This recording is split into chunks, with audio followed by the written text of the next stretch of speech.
Movie के शुरुआत में हम एक स्टेडियम को देखते हैं और इस स्टेडियम में हम 4 दोस्त को देखते हैं और ये लोग यहाँ पे कार रेस देखने के लिए आए थे। और इनके दोस्तों में से एक का नाम निक और इसकी एक फीमेल फ्रेंड होती है जिसका नाम डैनी है और ये अपने 2 दोस्तों के साथ आए थे। और ये लोग जिस सीट पे बैठे थे उस सीट का नंबर 180 था और वे सभी बहुत ही इंजॉय करते हैं। लेकिन निक यहाँ पे परेशान हो जाता है और उसे कुछ अजीब लगने लगता है। उसे लग रहा था कि कुछ बहुत ही बुरा होने वाला है क्योंकि उसे वहाँ पर कई नेगेटिव क्लू मिल रहे थे। वह अपने आसपास कुछ लोगों को देखता है और उसके सामने एक काउबॉय आकर उसके सामने वाली सीट पे बैठ जाता है। और निक वहीं पे एक अमेरिकन कपल को भी देखता है जो कि गार्ड से बहस कर रहा था और वहीं पे एक माँ अपने 2 बच्चों के साथ कार रेस को देखने के लिए आई थी। और इसके अलावा हम एक कार मैकेनिक को देखते हैं जो अपनी सबसे अच्छी दोस्त के साथ कार रेस देखने के लिए आया था। निक को लग रहा था कि यहाँ पे कोई एक्सीडेंट होने वाला है और वह जो सोच रहा था वही होने वाला है। फिर हम देखते हैं 45 नंबर कार को जिसमें एक स्कूल ड्राइवर फंस गया था और ये स्क्रू ड्राइवर ट्रैक पे जाके गिर जाता है जिसकी वजह से वहाँ पर एक कार का टायर पंचर हो जाता है और इसी वजह से वहाँ पर एक बहुत ही बड़ा एक्सीडेंट हो जाता है। तभी मैकेनिक के दोस्त पर एक टायर आके गिर जाता है जिसकी वजह से उसके वहीं पे मौत हो जाती है और ये देखकर सभी लोग डर जाते हैं और इधर उधर भागने लगते हैं। रेस के ट्रैक पे कार एक दूसरे से टकरा रहे थे और उनके टुकड़े काफी दूर तक गिरते जा रहे थे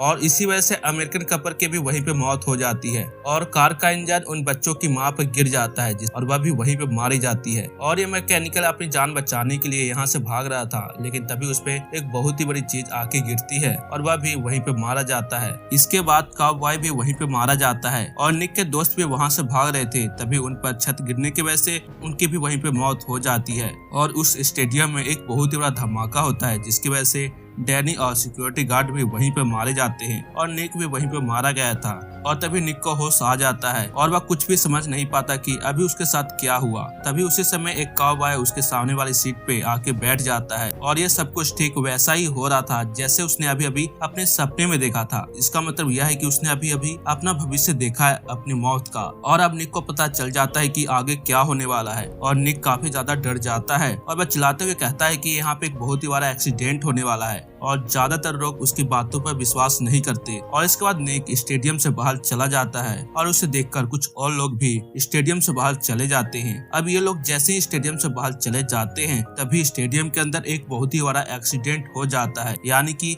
निक की बात सच हो जाती है।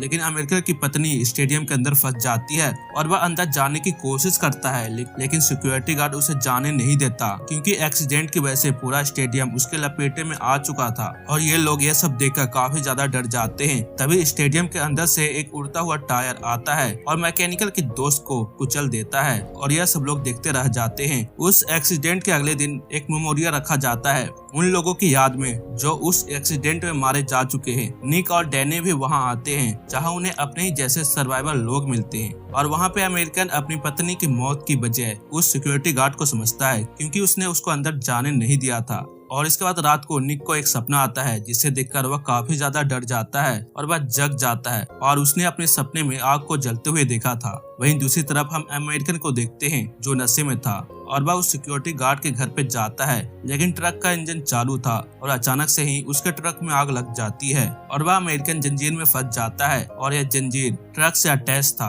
और ट्रक उसे घसीटना शुरू कर देती है और इस जंजीर में पेट्रोल भी गिर चुका था और इस जंजीर में आग लग जाती है जिसकी वजह से वह चिल्लाने लगा था। और उसके बाद सुनकर सिक्योरिटी गार्ड बाहर आके देखता है और कुछ ही देरों में ट्रक के इंजन में भी आग लग जाती है और एक बहुत ही बड़ा धमाका होता है जिसकी वजह से वह वहीं पे मारा जाता है। और इसके बाद निक जब इस खबर को देखता है तो उसे पता चलता है कि उसने जो सपना देखा था वह अमेरिकन की मौत का ही था और वह इसके बारे में सोच ही रहा था। तभी निक को एक और विजन आता है लेकिन उसे इस विजन से कुछ भी नहीं पता चलता कि अब किसकी बारी होने वाली है। फिर हम एक लेडी को देखते हैं जो अपने 2 बच्चों के साथ सैलून में आती है और उस लेडी के बच्चे साइन बोर्ड पर पत्थर मार रहे थे और वहाँ का मालिक उसे ऐसा करने के लिए रोकता है और उन्हें भगा देता है। जब वह लेडी सैलून में थी तो वहाँ पे काफी अजीबोगरीब घटनाएं हो रही थी जिसकी वजह से उसकी मौत भी हो सकती थी। लेकिन जब वह घर जा रही थी तभी एक पत्थर ग्रास कटर पे जाके टकरा जाता है और वह सीधे उसकी आंख में चला जाता है जिसकी वजह से उसकी वहीं पे मौत हो जाती है।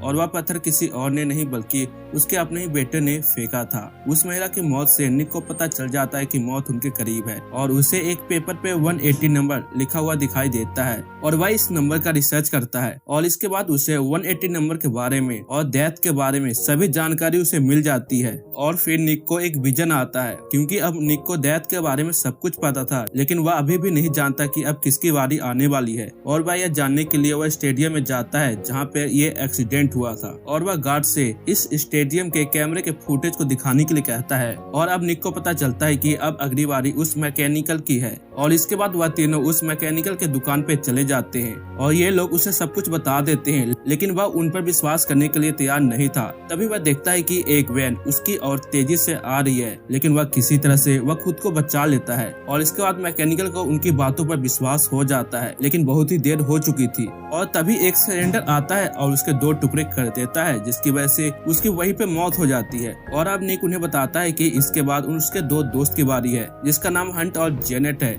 और इसके बाद निक को एक विजन आता है जिसमें उन दोनों की मौत पानी की वजह से होगी। और तभी निक को एक आइडिया आता है, जिसके बाद ये सभी एक प्लान बनाते हैं जिसमें हंट को बचाने के लिए निक जाएगा और जेनेट को बचाने के लिए डैनी और गार्ड जाएंगे। फिर हम जेनेट को देखते हैं जो अपनी कार को वॉश करवाने के लिए जा रही होती है, लेकिन किसी खराबी की वजह से उसकी कार बीच में ही फंस जाती है और कार के दरवाजे भी नहीं खुल रहे थे, इसीलिए वह बाहर भी नहीं आ सकती थी। और इतना ही नहीं, उसका सनरूफ भी फंस गया था, लेकिन सनरूफ थोड़ा खुल जाता है, लेकिन उसके ऊपर पानी का पाइप टूट जाता है जिसकी वजह से कार के अंदर पानी आने लगता है। दूसरी तरफ हम हंट को देखते हैं जिसकी फेवरेट कॉइन स्विमिंग पूल के अंदर गिर गई थी और वह उसे लेने के लिए वह स्विमिंग पूल के अंदर चला जाता है और वह देखता है कि उसकी कॉइन एक छेद के अंदर है और वह अपने फेवरेट कॉइन लाने के चक्कर में उसी में फंस जाता है। और इन दोनों की मौत पानी की वजह से ही होगी और ये दोनों पानी में बुरी तरीके से फंस जाते हैं। जेनेट की कार में पानी पूरी तरह से भरने लगता है, लेकिन वह किसी तरह से अपने सिर को सनरूफ से बाहर निकालती है और जेनेट सोचती है कि वह खुद को बचा लेगी क्योंकि वह अब आसानी से सांस ले सकती थी। लेकिन अचानक से कार आगे जाने लगती है और वह अपनी आंखों के सामने अपनी मौत को साफ साफ देख रही थी, लेकिन तभी डैनी सही समय पर आके उसे बचा लेती है। वे अपनी कार से उसकी कार को उल्टा कर देती है और इसी की वजह से उसकी जान बच जाती है। और फिर हम हंट को देखते हैं जहाँ पे निक आ चुका था, लेकिन वह हंट को खोज नहीं पाता और हंट अभी भी पानी के नीचे फंसा हुआ था, जिसकी वजह से उसकी बहुत ही दर्दनाक तरीके से वहीं पे मौत हो जाती है। और इसके बाद अगली बारी उस गार्ड की होती है और फिर हम गार्ड को देखते हैं जिसकी इस दुनिया में कोई भी फैमिली नहीं थी, इसलिए वह सोचता है कि वह जिए या मरे, क्या फर्क पड़ता है। और इसके बाद डैनी और निक को कुछ सुराग मिल जाते हैं, जिसकी वजह से उन्हें पता चल जाता है कि अब अगली बारी उस गार्ड की होने वाली है और वह इंस्ट्रक्शन को फॉलो करते हुए उसके घर पे पहुंच जाते हैं। और वे जब उसके घर पे पहुंचते हैं तो वह देखते हैं कि गार्ड ने फांसी लगा ली है, लेकिन वह अभी भी जिंदा था। और वह बताता है कि वह सुबह से अपनी जान लेने की कोशिश कर रहा है, लेकिन हर बार वह फेल होता जा रहा है और उन्हें लगता है कि जेनेट की जान बचाने की वजह से मौत की प्रक्रिया रुक गई है और वह अब शांति से अपना जीवन जी सकते हैं। और इसके बाद वह डिसाइड करते हैं कि हम पार्टी करने के लिए किसी और जगह पे जाएंगे। और इसके बाद निक अपना सामान पैक कर देता है। डैनी जेनेट के साथ फिल्म देखने के लिए गई थी और तभी निक टीवी देखता है जहाँ पे काउबॉय के बारे में बताया जा रहा था, जो कि एक एक्सीडेंट से बच गया था। निक को समझ में आ जाता है कि काउबॉय अब बच गया है, यानी कि अब उसकी बारी है। और इसके बाद निक हॉस्पिटल के लिए निकल पड़ता है और वह उस गार्ड को भी बुला लेता है, लेकिन उन्हें आने में बहुत ही देर हो जाती है क्योंकि डेथ ने अपना काम शुरू कर दिया था और वह उनके सामने ही काउबॉय मारा जाता है और ये लोग कुछ भी नहीं कर पाते हैं। और इसके बाद निक और गार्ड तुरंत वहाँ से बाहर निकल जाते हैं क्योंकि उन्हें डैनी और जेनेट को भी बचाना था और वे एक दूसरे से बातें करते हुए जा रहे थे। और तभी एक एम्बुलेंस उस गार्ड को टक्कर मार देती है और वह वहीं पे मारा जाता है। और इसके बाद निक उस मॉल तक पहुंच जाता है और वह वहाँ पे डैनी को भी खोजने लगता है, लेकिन मौत ने अपना काम शुरू कर दिया था। सिनेमा हॉल के साथ वाले कमरे में ही आग लग जाती है और निक डैनी को ढूंढ ही रहा था और ढूंढने के बाद और वह उन्हें बताता है कि मौत अभी भी नहीं रुकी है, हमें यहाँ से चलना होगा। लेकिन जेनेट उनके साथ जाने के लिए तैयार नहीं होती और वह वहीं पे मूवी देखने के लिए बैठ जाती है। और मूवी के सीन में एक धमाका होता है जो कि हकीकत में बदल जाता है और जेनेट के भी वहीं पे मौत हो जाती है। और अब अगली बारी डैनी की होती है और वे उस मॉल से निकलने की कोशिश कर ही रहे थे, लेकिन धमाके की वजह से पूरा मॉल उसके चपेटे में आ जाता है और डैनी का पैर एक्सीलेटर में फंस जाता है और वह निक के सामने ही मारी जाती है। और इसके बाद तुरंत निक को होश आता है, यानी कि उसने फिर से